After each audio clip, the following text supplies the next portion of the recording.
Nous sommes en GAEC en couple sur une exploitation de 105 hectares. Depuis 2019, nous produisons du lait biologique en race Primostein.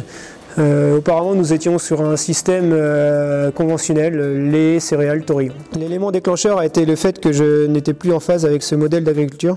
Je souhaitais revenir aux fondamentaux, la vache est un herbivore. De plus, nous sommes en zone de captage.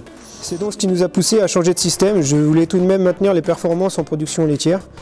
C'est pourquoi nous avons opté pour le séchage en grange.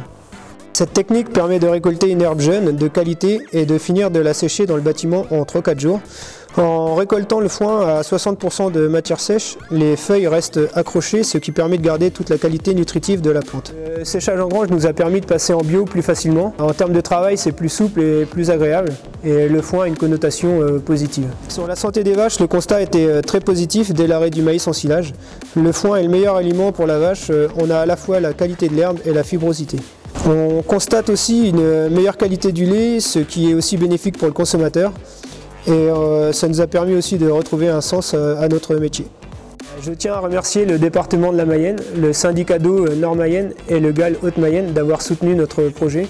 Et j'espère que le séchage en grange se développera pour les générations futures.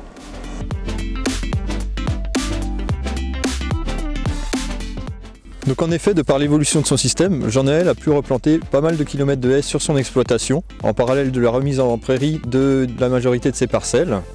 Donc ces éléments vont permettre de limiter l'érosion des sols en direction des cours d'eau. En parallèle, ils permettront de stocker du carbone dans le sol et permettront également de réimplanter de la biodiversité sur son exploitation.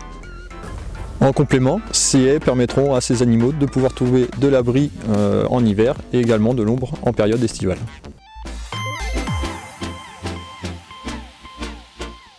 Le conseil départemental et les syndicats mixtes de renforcement en eau potable du Nord-Mayenne ont accompagné ce projet du GAEC de Louvernay parce qu'il se situe en amont du lac de Haute-Mayenne et des prises d'eau du syndicat d'eau.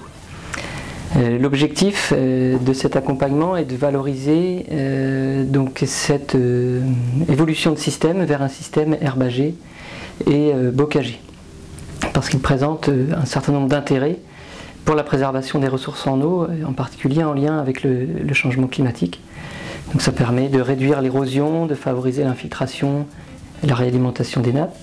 Ça permet aussi de stocker du carbone et puis ça permet aussi d'améliorer la qualité de l'eau par la réduction des fuites vers les cours d'eau et donc d'améliorer la qualité de l'eau du lac de Haute-Mayenne.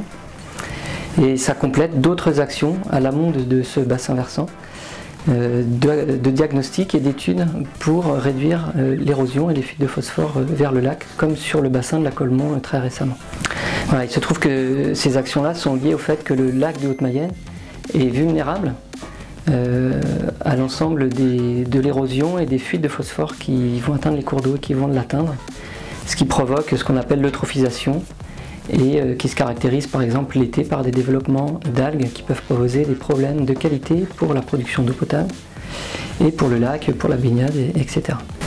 Voilà, il faut savoir que cette retenue du lac de Haute-Mayenne est stratégique pour le département de la Mayenne puisqu'elle permet de soutenir le débit d'étiage de la rivière Mayenne sur laquelle sont disposées 7 prises d'eau potable donc pour l'alimentation des populations.